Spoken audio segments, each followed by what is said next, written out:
आणि आता मी आज काळ्या कपडा घालून आलो होतो, पण आता अतिशय शुभ्र असा पांढरा निर्णय सरकारनं घेतला त्याबद्दल कपडे काढू नको. सगळ्यांचा आभार मानतो, अभिनंदन करतो, धन्यवाद देतोय. कारण 13 तारीख ही रक्त वाहण्याची तारीख झाली असते, परंतु या मंत्रिमंडळाच्या निर्णयामुळं आता हा शेतकरी रक्त नाही वाहणार, रक्तदान करून या निर्णयाचं वेगळ्या प्रकारचं स्वागत आम्ही करणार. मला वाटतं का ही आवश्यक होतं देशाला आणि या शेतकऱ्यासाठी अत्यंत महत्वाचं होतं. म्हणून दादा असन, महाजनजी असन, आमचे दिवाकरजी रावते आहे, पुणकर साहेब आहे, राजूजी शेट्टी, देशमुख साहेब आणि रघुनाथ दादा नवलेजी वर तांब्यावरून झालेलं आंदोलन देशाला एक वेगळी दिशा देणारं ठरणार. आणि मला वाटतं अतिशय चांगला निर्णय. फक्त स्वामीनाथनच्या बाबतीत मला वाटतं आपण रावते साहेब आणि हे आज जरी कर्जमुक्ती झाली तरी ते उद्या सातबारावर चढल्याशिवाय राहणार नाही. म्हणून स्वामीनाथनचा लढा मात्र भेटीनंतर पुन्हा निर्णायक पद्धतीनं आम्ही सगळे लढणार आहोत. त्याबद्दल सगळ्यांचं पुनश्च आभार मानतो. खास करून प्रिंट मीडिया आणि आमच्या इलेक्ट्रॉनिक मीडियाचं सुद्धा तुम्ही भरपूर पद्धतीनं या आंदोलनाला वेगळी दिशा दिली, त्याबद्दल आपल्या सर्वांचा आभार मानतो. धन्यवाद. एक मिनिट प्रश्न अजून एक नेते बोलतात. कर्जमाफीचा अभी हमने बम फोड़ने की बात की थी, लेकिन इस निर्णय के लिए हम सुतड़ी बम हर गांव में फोड़ेंगे. हॅलो, थांबा. एक नेते बोलले की नेते पूर्ण होतील, मग मी प्रश्नांची उत्तर देतो. जात नाही आम्ही आता, झाले तर 5 वाजले ते मी आता इथेच थांबतो. आंदोलनाच्या ज्या मागण्या होत्या त्या मागण्यात आपण काय मिळवलं याच्याबद्दल आमच्या सर्व ज्येष्ठ नेत्यांनी आपल्याला सांगितलेलं आहे. शेतकऱ्यांची सरसकट कर्जमाफी व्हावी यासाठी हा लढा सुरू होता. आणि त्याचबरोबर स्वामीनाथन समितीच्या शिफारशी आणि इतर 30 वेगवेगळ्या मागण्या या प्रपोजलच्या रूपात समन्वय समितीच्या वतीने आपण ठेवल्या होत्या. त्यात आपण काय मिळवलं हे माझ्या अगोदरच्या सर्व सिनियर नेत्यांनी आपल्याला मांडलं असल्यामुळे मी त्याचं रिपिटेशन करत नाही. परंतु मला अत्यंत समाधान असं वाटतंय की शेतकऱ्यांनी प्रचंड एकजुटीने हा लढा उभा केला. लढण्यामधली नियत जर साफ असेल तर लढून अनेक गोष्टी मार्गी लावता येतात. हा परत एकदा सिद्ध झालेला निकष या लढ्याने साबित केलेला आहे.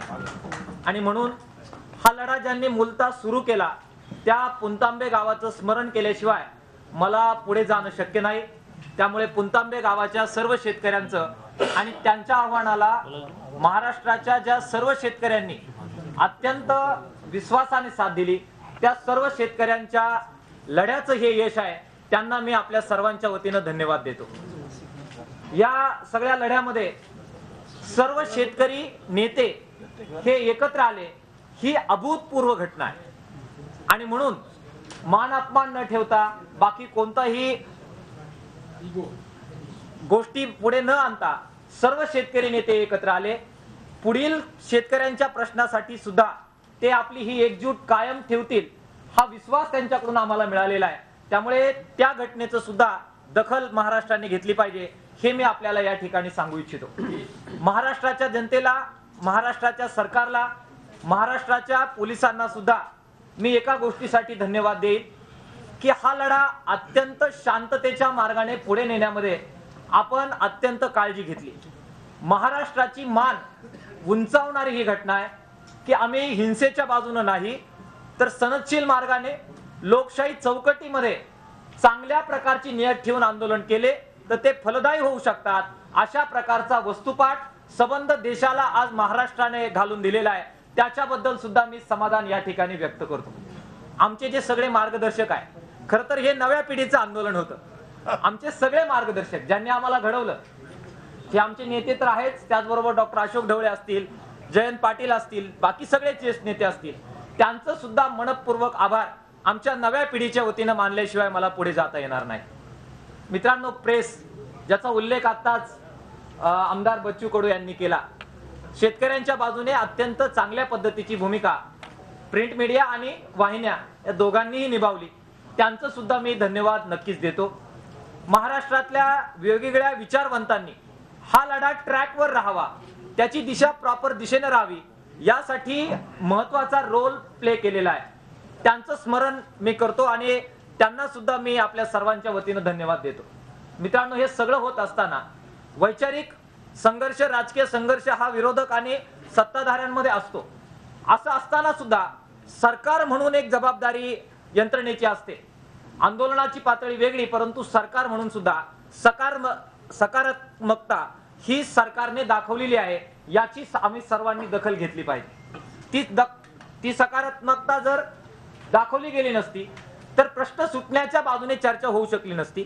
आणि म्हणून माननीय मुख्यमंत्री, या कमिटीचे अध्यक्ष, त्यांचे सर्व सदस्य, त्यांना माहिती आणि बाकी सगळ्या गोष्टी पुरवणारे सगळे सचिव आणि प्रशासकीय अधिकारी यांचे सुद्धा आमच्या सर्वांच्या वतीनं आभार हे आम्ही व्यक्त करतो.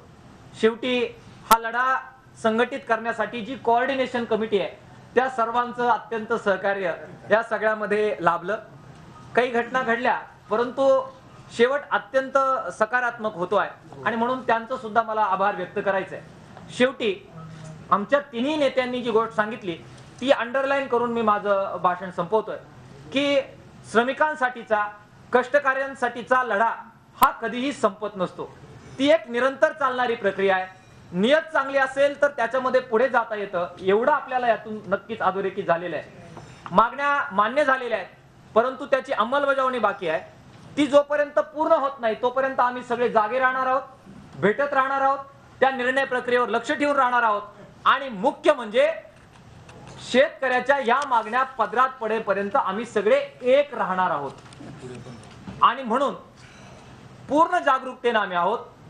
मान्यता झाली नाही तर जे या ठिकाणी जाहीर करण्यात आलं 26 जुलै, जो आपण मगाशी विचार केला की तो शाहू महाराजांचा जयंती दिन आहे, या शाहू महाराजांच्या जयंती दिनी आम्ही पुन्हा एकदा, जर मागण्या मान्य झाल्या नाहीत तर पुन्हा एकदा लढ्यात उतरू. आणि आमच्या तिन्ही नेत्यांनी सांगितल्याप्रमाणे आत्ता जसा प्रामाणिकपणाने लढा केला त्याच पद्धतीने महाराष्ट्राच्या शेतकऱ्यांना पुन्हा एकदा लढ्यामध्ये उतरून त्या मागण्यांसाठी आम्ही पुढे जाऊ. एक प्रकारे 26 जुलै पर्यंत मुदत दिलेली आहे असं म्हटलं तर वावगं ठरणार नाही.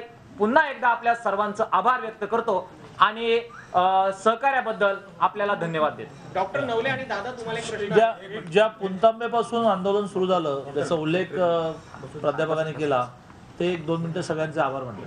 नमस्कार, माझं नाव धनंजय धोरडे पाटील. उल्लेख तर करायचा. मी शेतकरी आहे. एका सामान्य मी तुम्हाला काय दादा आयुष्यात पहिल्यांदा एवढे लोक पाहिले प्रेस वगैरे, त्याच्यामुळे थोडंसं मी एक सामान्य शेतकरी आहे. ही कल्पना ज्यावेळेस मांडली मी त्यावेळेस सगळे लोक हसत होते आणि आजही या ठिकाणी उपस्थित असल्यानं सगळं हसू येत असेल, पण आम्हाला शेतकऱ्यांना खरोखर आनंद झालेला आहे. झी 24 तास रहा एक पाऊल पुढे.